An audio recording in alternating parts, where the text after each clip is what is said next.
ਸਤਨਾਮ ਸ਼੍ਰੀ ਵਾਹਿਗੁਰੂ ਸਾਹਿਬ JIO. परम सन्मानियो गुरु रूप गुरु खालसा साध संगत जी, वाहिगुरु जी का खालसा वाहिगुरु जी की फतेह। सच्चे पातशाह धन श्री गुरु अमरदास जी दे समय तीन सिख जिन्हां विचों एक दा नाम लालू सी, जिहड़ा कि बहुत बुद्धिवान मनुख सी, ते दूसरे दा नाम दुर्गा सी, ते तीसरा जीवंदा सी। ये तीनों मिल के गुरु जी की शरण चल के आए। गुरु जी के दर्शन करके उन्होंने नमस्कारां कीतियां ते वंदना करके सेवा करन लग पे। एक दिन गुरु जी के पास बैठ के उन्होंने हाथ जोड़ के बेनती की, गुरु जी सानू अपना दास जान के कोई उपदेश दिओ जिस नाल साडा उद्धार हो जाए। यह सुन के गुरु अमरदास जी ने बचन किते, परोपकार वर्गा होर कोई चंगा काम नहीं है। जिहड़ा बंदा परोपकार करता है उसनूं सुख का स्थान प्राप्त होता है। जिहड़ा उपकार है वह भी तीन प्रकार का है। इसनूं तुसीं अपने हिरदे विच समझ के आप धारण करो। जे किसी बंदे कोल धन है वह अपना धन ऐसे गरीबां विच वंडे जिन्हां नूं ओह दुखी समझदा है। जिथे भी किते गरीब अनाथ वेखदे हो उन्हां नूं कपड़े अते भोजन दिओ। दुखी नूं देख के तुसीं दया धारण करो। जिन्नी तुहाडे विच समर्था है उस दा दुख दूर कर दो। दूसरा, अपनी जुबान नाल शुभ वचन करो। दूसरे दे विगड़े कारज भी सुधार दिओ। जे अपने पास विद्या होवे तां प्रसन्न हो के दूसरिਆਂ ਨੂੰ पढ़ाओ। तीसरे, अपने मन नाल सब दा भला चाहो। किसी का बुरा करन लई कदे भी तैयार ना होवो। यह तीन उपकार फिर इस तरह होए। पहला, पास पदार्थ होने वाले का भाव देना। बाणी का भाव शुभ वचन कहना। तीसरा, मन का भाव कि बुरा किसी का ना चाहे। इस तरह तीन प्रकार का परोपकार होता है। सदा दूसरे का दुख दूर करो। सब दानां नालों वड्डा दान अन्नदान है। हर समय अनाज का दान करते रहो। जिस अन्न के खाण नाल प्राणी जिउंदा है होर कोई दान इस दे बराबर नहीं है। कच्चा पक्का जो कुछ भी है जिवें किवें दिओ। भुखा देख के ना करो। कोई भी समा होवे, बेशक शाम होवे जां सवेर होवे, विचार किते बगैर भोजन दान करो। उच्ची नीवीं जात ना परखो। अन्नदान करके भुखे नूं तृप्त करो।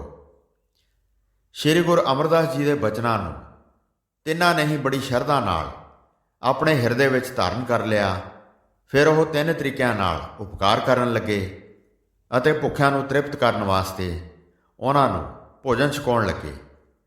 इस रीति अनुसार वह गुरु जी के सिख हो गए अते बड़ी प्रीत धारण करके दर्शनां वास्ते आउंदे सन।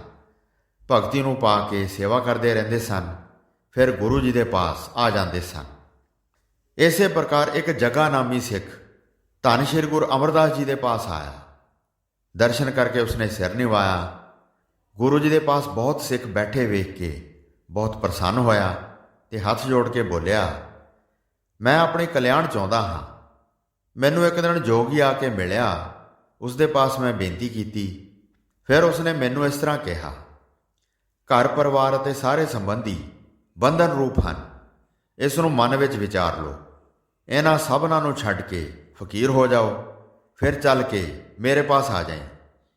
अपने कल्याण हित तू मेरा उपदेश लै अते कलेशां भरे घर नूं छड्ड दे।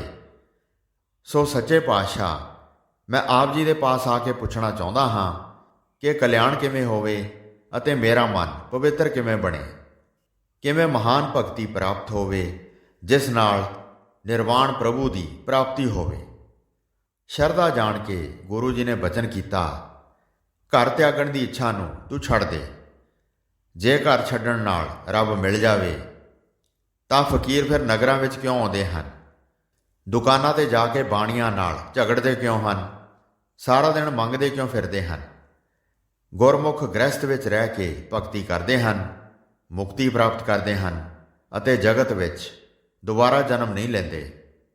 ਜਿਵੇਂ ਜਲ ਵਿੱਚ ਕਮਲ ਦਾ ਫੁੱਲ ਜਲ ਤੋਂ ਨਿਰਲੇਪ ਰਹਿੰਦਾ ਹੈ ਅਤੇ ਸਾਰਾ ਦਿਨ ਸੂਰਜ ਵੱਲ ਉੱਚਾ ਧਿਆਨ ਧਾਰ ਕੇ ਰੱਖਦਾ ਹੈ, ਉਸ ਤਰ੍ਹਾਂ ਹੀ ਗੁਰਸਿੱਖ ਕਿਰਤ ਕਰੇ, ਸਤ ਸੰਗਤ ਨੂੰ ਬਣਦਾ ਹਿੱਸਾ ਦੇ ਕੇ ਫਿਰ ਆਪ ਵਰਤੇ। ਜਦ ਫਕੀਰ ਹੋ ਕੇ ਮੰਗ ਕੇ ਖਾਂਦਾ ਹੈ ਤਾਂ ਜਪ ਤਪ ਘਟ ਜਾਂਦਾ ਹੈ। ਉਸ ਦੀ ਸੇਵਾ ਕਰਨ ਵਾਲੇ ਉਸ ਤੋਂ ਫਲ ਲੈ ਲੈਂਦੇ ਹਨ, ਜਿਸ ਪਾਸੋਂ ਉਹ ਨਿਤ ਖਾਂਦੇ ਪੀਂਦੇ ਹਨ। ਗ੍ਰਸਤੀ ਆਪਣਾ ਪੁੰਨ ਨਹੀਂ ਦਿੰਦੇ ਹਨ, ਸਗੋਂ ਸੇਵਾ ਕਰਕੇ ਦੂਸਰੇ ਪਾਸੋਂ ਪੁੰਨ ਲੈ ਲੈਂਦੇ ਹਨ। ਜਿਵੇਂ ਗਾਂ ਨੂੰ ਘਾਹ ਖਵਾ ਕੇ ਲੋਕ ਉਸ ਦਾ ਦੁੱਧ ਚੋ ਲੈਂਦੇ ਹਨ, ਉਸੇ ਤਰ੍ਹਾਂ ਨਾਮ ਪ੍ਰੇਮੀ ਦੀ ਸੇਵਾ ਕਰਕੇ ਲੋਕ ਉਸ ਦੇ ਆਤਮ ਸੁੱਖ ਦਾ ਹਿੱਸਾ ਵੰਡ ਲੈਂਦੇ ਹਨ। ਸੋ ਹੇ ਜਗਿਆ, ਇਸ ਤਰ੍ਹਾਂ ਚੰਗੀ ਤਰ੍ਹਾਂ ਸਮਝ ਲੈ, ਕਲਯੁਗ ਵਿੱਚ ਗ੍ਰਸਥ ਧਰਮ ਹੀ ਸ੍ਰੇਸ਼ਟ ਹੈ। ਸਰੀਰ ਨਾਲ ਕਿਰਤ ਕਰ ਅਤੇ ਸੰਤਾਂ ਦੀ ਸੇਵਾ ਕਰ ਅਤੇ ਮਨ ਨਾਲ ਹਰੀ ਦੀ ਭਗਤੀ ਕਰ। ਇਸ ਨਾਲ ਛੇਤੀ ਹੀ ਤੈਨੂੰ ਕਲਿਆਣ ਪ੍ਰਾਪਤ ਹੋ ਜਾਏਗਾ। ਘਰ ਨੂੰ ਨਾ ਛੱਡ, ਆਪਣੇ ਗੁਰੂ ਵੱਲ ਧਿਆਨ ਲਾ। ਗੁਰੂ ਜੀ ਦੇ ਅਮੋਲਕ ਬਚਨ ਸੁਣ ਕੇ ਜੱਗੇ ਨੇ ਗੁਰੂ ਜੀ ਦੀ ਸਿੱਖਿਆ ਹਿਰਦੇ ਵਿੱਚ ਧਾਰਨ ਕਰ ਲਈ ਅਤੇ ਸੁਖਕਾਰੀ ਕਿਰਤ ਵਿੱਚ ਭਗਤੀ ਕਰਨੀ ਸਮਝ ਗਿਆ। ਗੁਰੂ ਜੀ ਦੀ ਸਿੱਖਿਆ ਭਲੀ ਪ੍ਰਕਾਰ ਮੰਨ ਕੇ ਉਸ ਤਰ੍ਹਾਂ ਹੀ ਕਰਨ ਲੱਗ ਪਿਆ ਅਤੇ ਭਾਗਾਂ ਵਾਲਾ ਗੁਰੂ ਜੀ ਦੀ ਸੇਵਾ ਵਿੱਚ ਲੱਗ ਗਿਆ। ਸਾਧ ਸੰਗਤ ਜੀ, ਇਸੇ ਪ੍ਰਕਾਰ ਦੋ ਸਿੱਖ ਖਾਨੂ ਤੇ ਮਾਈਆ ਦੋਵੇਂ ਪਿਓ ਪੁੱਤਰ ਸਨ। ਉਹਨਾਂ ਨੇ ਸਤਿਗੁਰੂ ਜੀ ਦੇ ਪਵਿੱਤਰ ਦਰਸ਼ਨ ਕੀਤੇ। ਉਹਨਾਂ ਦੇ ਨਾਲ ਇੱਕ ਤੀਸਰਾ ਵੀ ਸੀ, ਉਸ ਦਾ ਨਾਮ ਸੀ ਗੋਬਿੰਦ ਭੰਡਾਰੀ। ਉਹਨੇ ਵੀ ਆ ਕੇ ਗੁਰੂ ਜੀ ਦੇ ਪਾਸ ਬੇਨਤੀ ਕੀਤੀ, ਅਸੀਂ ਤੁਹਾਡੀ ਸ਼ਰਨ ਆਏ ਹਾਂ, ਐਸੇ ਗੁਣਾਂ ਵਾਲਾ ਉਪਦੇਸ਼ ਕਰੋ ਕਿ ਜਿਸ ਵਿੱਚ ਬਾਕੀ ਦੇ ਸਾਰੇ ਭਲੇ ਗੁਣ ਆ ਜਾਣ। ਇਹ ਸੁਣ ਕੇ ਸਤਿਗੁਰੂ ਜੀ ਨੇ ਕਿਹਾ, ਇਸ ਜਗਤ ਵਿੱਚ ਸਾਰੇ ਗੁਣਾਂ ਦਾ ਵੱਡਾ ਗੁਣ ਹਰੀ ਦੀ ਭਗਤੀ ਹੈ। ਭਗਤੀ ਕਰਨ ਨਾਲ ਸਾਰੇ ਗੁਣ ਪ੍ਰਾਪਤ ਹੋ ਜਾਂਦੇ ਹਨ। ਪਰਮਾਤਮਾ ਨੂੰ ਪ੍ਰਸੰਨ ਕਰਨਾ ਗੁਣਾਂ ਦਾ ਖਜ਼ਾਨਾ ਹੈ। ਗੁਣਾਂ ਦਾ ਦਾਤਾ ਜਦ ਵਸ ਹੋ ਜਾਂਦਾ ਹੈ, ਫਿਰ ਉਸ ਤੋਂ ਵੱਡਾ ਕੋਈ ਦੁਰਲਭ ਗੁਣ ਰਹਿ ਨਹੀਂ ਜਾਂਦਾ। ਫਿਰ ਤਿੰਨੇ ਸਿੱਖ ਪੁੱਛਣ ਲੱਗੇ, ਭਗਤੀ ਕਿਸ ਰੀਤੀ ਨਾਲ ਕਰਨੀ ਚਾਹੀਦੀ ਹੈ? ਇਹ ਤੁਸੀਂ ਸਾਨੂੰ ਸਮਝਾਓ ਤਾਂ ਕਿ ਸਾਡੇ ਵਿੱਚ ਭਗਤੀ ਵਾਸਤੇ ਪ੍ਰੇਮ ਪੈਦਾ ਹੋਵੇ। ਫਿਰ ਸਤਿਗੁਰੂ ਜੀ ਨੇ ਸਮਝਾਉਣ ਵਾਸਤੇ ਕਿਹਾ, 9 ਪ੍ਰਕਾਰ ਦੀ ਭਗਤੀ ਹੈ। ਪਹਿਲੀ ਹੈ ਸੁਖਦਾਈ, ਦੂਜੀ ਪ੍ਰੇਮਾ ਭਗਤੀ ਵਿਚਾਰ ਲਓ, ਤੀਸਰੀ ਪਰਾ ਭਗਤੀ ਨਿਰਧਾਰਿਤ ਕਰੋ। ਪਹਿਲਾਂ ਇਹਨਾਂ 9 ਭਗਤੀਆਂ ਦੇ ਭੇਦ ਸੁਣੋ। ਜਿਨ੍ਹਾਂ ਨੂੰ ਇਹ ਪ੍ਰਾਪਤ ਹੋ ਜਾਣ, ਉਹਨਾਂ ਦੇ ਸਭ ਦੁੱਖ ਦੂਰ ਹੋ ਜਾਂਦੇ ਹਨ। ਮਨ ਅਤੇ ਨੈਣ ਗੁਰੂ ਜੀ ਦੇ ਸਨਮੁਖ ਰੱਖ ਕੇ ਸ਼ਰਧਾ ਸਹਿਤ ਉਹਨਾਂ ਦੇ ਬਚਨ ਸੁਣੇ। ਦੂਸਰਾ, ਕਥਾ ਕੀਰਤਨ ਕਰੇ ਅਤੇ ਚੰਗੇ ਪ੍ਰਭੂ ਦੇ ਗੁਣ ਵਰਣਨ ਕਰੇ। ਤੀਸਰਾ, ਸਤਿਨਾਮ ਦਾ ਸਿਮਰਨ ਕਰੇ। ਬਿਨਾਂ ਭਜਨ ਤੋਂ ਕੋਈ ਵੀ ਸਮਾਂ ਬਤੀਤ ਨਾ ਕਰੇ। ਸਵਾਸ ਸਵਾਸ ਨਾਲ ਪ੍ਰਭੂ ਦੇ ਨਾਮ ਨੂੰ ਮਿਲਾਵੇ ਅਤੇ ਉੱਠਦਿਆਂ ਬੈਠਦਿਆਂ ਕਦੇ ਨਾ ਵਿਸਾਰੇ। ਚੌਥਾ, ਸਤਿਗੁਰੂ ਨੂੰ ਭਗਵਾਨ ਜਾਣੇ ਅਤੇ ਉਹਨਾਂ ਦੇ ਚਰਨ ਕਮਲਾਂ ਵਿੱਚ ਧਿਆਨ ਧਾਰਨ ਕਰੇ। ਸੰਤਾਂ ਦੇ ਚਰਨ ਧੋਵੇ ਅਤੇ ਸ਼ਰਧਾ ਨਾਲ ਚਰਨਾਮ੍ਰਿਤ ਲਵੇ। ਸਾਧ ਸੰਗਤ ਜੀ, 10ਵੇਂ ਪਾਤਸ਼ਾਹ ਤੋਂ ਪਹਿਲਾਂ ਸਾਰੇ ਚਰਨਾਮ੍ਰਿਤ ਹੀ ਲੈਂਦੇ ਸਨ। 10ਵੇਂ ਪਾਤਸ਼ਾਹ ਨੇ ਆ ਕੇ ਖਾਲਸਾ ਸਜਾਇਆ ਤੇ ਅੰਮ੍ਰਿਤ ਦੀ ਦਾਤ ਬਖਸ਼ੀ। ਹੁਣ ਸਿੱਖਾਂ ਨੂੰ ਸਿਰਫ ਅੰਮ੍ਰਿਤ ਛਕਣ ਦਾ ਹੀ ਹੁਕਮ ਹੈ। ਪੰਜਵਾਂ, ਜਦ ਭੋਜਨ ਕਰਨ ਲੱਗੇ ਤਾਂ ਪਹਿਲਾਂ ਆਪਣੇ ਗੁਰੂ ਜੀ ਦੇ ਅੱਗੇ ਅਰਪਣ ਕਰੇ, ਬਾਅਦ ਵਿੱਚ ਆਪ ਛਕੇ। ਆਪਣੀ ਸਮਰੱਥਾ ਅਨੁਸਾਰ ਸੰਤਾਂ ਨੂੰ ਭੋਜਨ ਛਕਾਵੇ ਅਤੇ ਸਾਧਾਂ ਨੂੰ ਵਸਤਰ ਭੇਟਾ ਕਰੇ। ਛੇਵਾਂ, ਗੁਰਦੁਆਰੇ ਜਾ ਕੇ ਬੰਦਨਾ ਕਰਕੇ ਚਾਰੇ ਪਾਸੇ ਪਰਿਕਰਮਾ ਕਰੇ। ਧੂਪ ਦੀਪ ਜਗਾ ਕੇ ਚੰਦਨ ਦਾ ਛਿੜਕਾਅ ਕਰੇ ਤੇ ਫਿਰ ਸੁਗੰਧੀ ਵਾਲੇ ਫੁੱਲ ਲਿਆ ਕੇ ਚੜਾਵੇ। ਸਾਧ ਸੰਗਤ ਜੀ, ਇਹ ਮਰਿਆਦਾ ਤਾਂ ਹੁਣ ਸਿਰਫ 1-2 ਤਖਤਾਂ ਤੇ ਹੀ ਬਚ ਗਈ ਹੈ, ਜਿਵੇਂ ਕਿ ਸ਼੍ਰੀ ਹਜੂਰ ਸਾਹਿਬ ਧੂਪ ਦੀਪ ਜਗਾ ਕੇ ਚੰਦਨ ਦਾ ਛਿੜਕਾਅ ਕੀਤਾ ਜਾਂਦਾ ਹੈ ਤੇ ਸੁਗੰਧੀ ਵਾਲੇ ਫੁੱਲ ਚੜਾਏ ਜਾਂਦੇ ਹਨ। ਇਹ ਪੁਰਾਤਨ ਮਰਿਆਦਾ ਹੁੰਦੀ ਸੀ, ਜਿਹੜੀ ਹੌਲੀ-ਹੌਲੀ ਸਿੱਖ ਖਤਮ ਕਰਦੇ ਜਾ ਰਹੇ ਹਨ। ਸਤਵਾਂ, ਆਪਣੇ ਆਪ ਨੂੰ ਦਾਸ ਜਾਣੇ ਅਤੇ ਪਰਮੇਸ਼ਰ ਨੂੰ ਆਪਣਾ ਮਾਲਕ ਪਹਿਚਾਣੇ। ਤਨ ਮਨ ਅਤੇ ਧਨ ਨੂੰ ਸਭ ਪ੍ਰਭੂ ਦਾ ਦਿੱਤਾ ਜਾਣੇ। ਪਤੀਬ੍ਰਤਾ ਇਸਤਰੀ ਵਾਂਗ ਪਰਮੇਸ਼ਰ ਨੂੰ ਆਪਣਾ ਪਤੀ ਜਾਣੇ। 8ਵਾਂ ਹੈ ਪਰਮਾਤਮਾ ਨੂੰ ਆਪਣਾ ਮਿੱਤਰ ਜਾਣੇ ਅਤੇ ਕਦੇ ਵੀ ਆਪਣੇ ਚਿੱਤ ਨੂੰ ਡੋਲਣ ਨਾ ਦੇਵੇ। ਪਰਮਾਤਮਾ ਜੋ ਕੁਝ ਕਰੇ ਉਸ ਵਿੱਚ ਆਪਣਾ ਭਲਾ ਹੀ ਜਾਣੇ, ਉਸ ਵਿੱਚ ਕੋਈ ਹੁਜਤ ਨਾ ਕਰੇ। ਜਿਵੇਂ ਮਿੱਤਰ ਦੀ ਕੀਤੀ ਨੂੰ ਸਮਝਦਾ ਹੈ, ਭਾਵ ਜਿਵੇਂ ਮਿੱਤਰ ਦੂਸਰੇ ਮਿੱਤਰ ਦੀ ਕੀਤੀ ਨੂੰ ਵੇਖਦਾ ਹੈ ਕਿ ਇਹ ਜੋ ਕੁਝ ਕਰਦਾ ਹੈ ਮੇਰਾ ਭਲਾ ਹੀ ਕਰਦਾ ਹੈ, ਇਸ ਤਰ੍ਹਾਂ ਹੀ ਪ੍ਰਭੂ ਦੀ ਕੀਤੀ ਨੂੰ ਜਾਣੋ। 9ਵਾਂ ਹੈ ਤਨ ਧਨ ਸਭ ਪ੍ਰਭੂ ਨੂੰ ਅਰਪਣ ਕਰ ਦੇਵੇ। ਆਪਣਾ ਕੁਝ ਵੀ ਕਦੇ ਨਾ ਸਮਝੇ, ਪਦਾਰਥਾਂ ਦੇ ਮੋਹ ਨੂੰ ਛੱਡ ਦੇਵੇ। ਸਭ ਕੁਝ ਹਰੀ ਦਾ ਜਾਣ ਕੇ ਦੁੱਖ ਸੁੱਖ ਨਾ ਵੇਖੇ। ਇਸ ਤਰ੍ਹਾਂ ਇਹ 9 ਪ੍ਰਕਾਰ ਦੀ ਜਿਹੜੀ ਭਗਤੀ ਕਹੀ ਹੈ, ਜੇਕਰ ਇਹਨਾਂ ਵਿੱਚੋਂ ਇੱਕ ਵੀ ਪ੍ਰਾਪਤ ਹੋ ਜਾਏ ਤਾਂ ਮਨੁੱਖ ਦਾ ਉਧਾਰ ਹੋ ਜਾਂਦਾ ਹੈ।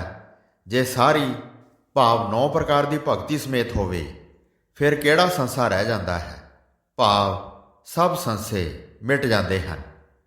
ਹੋਰ ਸੁਣੋ, ਜਿਵੇਂ ਪ੍ਰੇਮ ਭਗਤੀ ਹੈ ਉਸ ਬਰਾਬਰ ਹੋਰ ਕੋਈ ਭਗਤੀ ਜੱਗ ਵਿੱਚ ਸੁਖਦਾਈ ਨਹੀਂ ਹੈ। ਜਿਵੇਂ ਰੁੱਖ ਦਾ ਫਲ ਪਹਿਲਾਂ ਹਰਾ ਹੁੰਦਾ ਹੈ ਅਤੇ ਸਵਾਦ ਵਿੱਚ ਵੀ ਕੌੜਾ ਹੁੰਦਾ ਹੈ, ਪਰ ਜਦ ਪੀਲਾ ਹੋ ਜਾਂਦਾ ਹੈ ਤਾਂ ਉਸ ਵਿੱਚ ਖਟਿਆਈ ਆ ਜਾਂਦੀ ਹੈ। ਉਹ ਬ੍ਰਿਛ ਵਿੱਚੋਂ ਹੀ ਰਸ ਪ੍ਰਾਪਤ ਕਰ ਲੈਂਦਾ ਹੈ। ਫਿਰ ਜਦ ਪੱਕਦਾ ਹੈ ਤਾਂ ਉਸ ਦਾ ਰੰਗ ਲਾਲ ਹੋ ਜਾਂਦਾ ਹੈ ਅਤੇ ਉਸ ਦਾ ਸਵਾਦ ਬਹੁਤ ਮਿੱਠਾ ਹੋ ਜਾਂਦਾ ਹੈ। ਉਸੇ ਤਰ੍ਹਾਂ ਹੀ ਪਰਮੇਸ਼ਰ ਦਾ ਪ੍ਰੇਮੀ ਹੁੰਦਾ ਹੈ। ਉਹਨਾਂ ਦੇ ਇਸ ਢੰਗ ਦੇ ਹੀ ਲੱਛਣ ਹਨ। ਪਹਿਲਾ ਚਿੱਤ ਰੋਣ ਨੂੰ ਕਰਦਾ ਹੈ, ਪ੍ਰੀਤਮ ਦੇ ਦਰਸ਼ਨ ਕਰਨ ਵਾਸਤੇ ਬੜਾ ਉਤਸ਼ਾਹ ਧਾਰਨ ਕਰਦਾ ਹੈ। ਇਹ ਸੋਚ ਸੋਚ ਕੇ ਕਿ ਮੈਂ ਪ੍ਰਭੂ ਨਾਲੋਂ ਵਿਛੜਿਆ ਹੋਇਆ ਹਾਂ, ਇਸ ਕਰਕੇ ਬੜਾ ਹੀ ਦੁੱਖ ਪਾਉਂਦਾ ਹੈ। ਲੰਬੇ ਲੰਬੇ ਸਾਹ ਲੈ ਕੇ ਪਛਤਾਉਂਦਾ ਹੈ। ਰੋਮ ਖੜੇ ਹੋ ਜਾਂਦੇ ਹਨ ਤੇ ਮੁਖ ਤੋਂ ਬੋਲਿਆ ਨਹੀਂ ਜਾਂਦਾ। ਕਦੇ ਗੁਣ ਗਾਉਂਦਾ ਹੈ ਤੇ ਕਦੇ ਚੁੱਪ ਧਾਰ ਲੈਂਦਾ ਹੈ। ਫਿਰ ਮੁਖ ਦਾ ਰੰਗ ਕਾਲਾ ਹੋ ਜਾਂਦਾ ਹੈ। ਸਭ ਅੰਗਾਂ ਆਦਿਕਾਂ ਦੀ ਸੋਝੀ ਭੁੱਲ ਜਾਂਦਾ ਹੈ। ਜਿਵੇਂ ਜਿਵੇਂ ਪ੍ਰੇਮ ਵੱਧਦਾ ਹੈ ਤਿਵੇਂ ਤਿਵੇਂ ਭੋਜਨ ਦੀ ਚਾਹਤ ਘਟਦੀ ਜਾਂਦੀ ਹੈ, ਭਾਵ ਅੰਨ ਪਾਣੀ ਥੋੜ੍ਹਾ ਖਾਂਦਾ ਹੈ। ਭੁੱਖ ਪਿਆਸ ਦਾ ਫਿਕਰ ਬਹੁਤ ਥੋੜ੍ਹਾ ਰਹਿ ਜਾਂਦਾ ਹੈ। ਦਿਨ ਰਾਤ ਬੁੱਧੀ ਪ੍ਰੇਮ ਵਿੱਚ ਡੁੱਬੀ ਰਹਿੰਦੀ ਹੈ। ਬਿਰਹਾ ਕਰਕੇ ਦੁੱਖ ਅਤੇ ਬੇਚੈਨੀ ਵੱਧ ਜਾਂਦੀ ਹੈ। ਫਿਰ ਮੁਖ ਦਾ ਰੰਗ ਪੀਲਾ ਪੈ ਜਾਂਦਾ ਹੈ। ਪਿਆਰੇ ਦੀ ਜੇ ਕੋਈ ਗੱਲ ਸੁਣਾਉਂਦਾ ਹੈ, ਅਜਿਹੇ ਸੰਤਾਂ ਦੇ ਉਹ ਪਾਸ ਜਾਂਦਾ ਹੈ। ਸੁਣ ਕੇ ਵੇਖ ਕੇ ਪ੍ਰੀਤਮ ਦੇ ਮਿਲਣ ਦੀ ਨਿਸ਼ਾਨੀ ਲੱਭਦਾ ਹੈ। ਫਿਰ ਆਪਣੇ ਪ੍ਰੀਤਮ ਨੂੰ ਨੇੜੇ ਜਾਣ ਕੇ ਮਹਾਨ ਪ੍ਰੇਮ ਪੈਦਾ ਹੁੰਦਾ ਹੈ। ਸੰਤਾਂ ਦਾ ਸੰਗ ਜਦ ਬਹੁਤ ਵੱਧ ਜਾਂਦਾ ਹੈ ਫਿਰ ਪੂਰਨ ਪ੍ਰਭੂ ਨੂੰ ਸਭ ਵਿੱਚ ਵੇਖਦਾ ਹੈ। ਫਿਰ ਮੁਖ ਦਾ ਰੰਗ ਲਾਲ ਹੋ ਜਾਂਦਾ ਹੈ, ਮਨ ਤ੍ਰਿਪਤ ਹੋ ਜਾਂਦਾ ਹੈ। ਫਿਰ ਕਿਸੇ ਹੋਰ ਪਾਸੇ ਨਹੀਂ ਜਾਂਦਾ। ਫਿਰ ਸ਼ਾਂਤੀ ਰੂਪ ਮਿਠਾਸ ਆ ਜਾਂਦੀ ਹੈ। ਅੰਦਰਲੀ ਬਿਰਤੀ ਸਥਿਰਤਾ ਪਾ ਲੈਂਦੀ ਹੈ। ਫਿਰ ਦ੍ਰਿੜ ਅਭਿਆਸ ਕਰਕੇ ਗਿਆਨ ਨਾਲ ਮਨ ਲਾਉਂਦਾ ਹੈ। ਇਸ ਤਰ੍ਹਾਂ ਪਰਾ ਭਗਤੀ, ਉਹ ਭਗਤੀ ਜੋ ਦ੍ਰਿਸ਼ਟਮਾਨ ਤੋਂ ਚੁੱਕ ਕੇ ਦ੍ਰਿਸ਼ਟਾ ਵਿੱਚ ਲੈ ਜਾਵੇ, ਉਸ ਨੂੰ ਵਾਹਿਗੁਰੂ ਮਿਲਾਪ ਪ੍ਰਾਪਤ ਅਵਸਥਾ ਕਹਿੰਦੇ ਹਨ, ਉਹ ਪੈਦਾ ਹੋ ਜਾਂਦੀ ਹੈ। ਆਪਣਾ ਸੂਹ ਵੇਖਣਾ ਚਾਹਿਆ ਤਾਂ ਈਸ਼ਵਰ ਜੀਵ ਭੇਦਤਾ ਪਾ ਲਈ। ਸਤ ਚੇਤਨ ਆਨੰਦ ਬ੍ਰਹਮ ਸਰੂਪ ਆਕਾਸ਼ ਵਾਂਗ ਪਰਿਪੂਰਨ ਹੈ ਅਤੇ ਜਿਸ ਦੇ ਅਨੁਪਮ ਕੌਤਕ ਹਨ। ਇਸ ਪ੍ਰਕਾਰ ਜੇ ਭਗਤੀ ਕਮਾਵੇ ਤਾਂ ਬ੍ਰਹਮ ਨਾਲ ਇੱਕ ਰੂਪ ਹੋ ਜਾਂਦਾ ਹੈ। ਇਸ ਪ੍ਰਕਾਰ ਸੱਚੇ ਪਾਤਸ਼ਾਹ ਧੰਨ ਸ਼੍ਰੀ ਗੁਰੂ ਅਮਰਦਾਸ ਜੀ ਨੇ ਤਿੰਨਾਂ ਸਿੱਖਾਂ ਨੂੰ ਉਪਦੇਸ਼ ਕੀਤਾ ਤੇ ਤਿੰਨੇ ਸਿੱਖ ਖਾਨੂ, ਮਾਈਆ ਤੇ ਗੋਬਿੰਦ ਭੰਡਾਰੀ ਬੜੇ ਆਨੰਦਮਈ ਹੋ ਗਏ ਤੇ ਅੰਤ ਤੱਕ ਗੁਰੂ ਜੀ ਦੀ ਸੇਵਾ ਵਿੱਚ ਹਾਜ਼ਰ ਰਹੇ। ਹੋਈਆਂ ਭੁੱਲਾਂ ਚੁੱਕਾਂ ਦੀ ਖਿਮਾ ਬਖਸ਼ਣੀ ਜੀ। ਦਾਸ ਨੂੰ ਆਗਿਆ ਦਿਓ। ਵਾਹਿਗੁਰੂ ਜੀ ਕਾ ਖਾਲਸਾ, ਵਾਹਿਗੁਰੂ ਜੀ ਕੀ ਫਤਿਹ।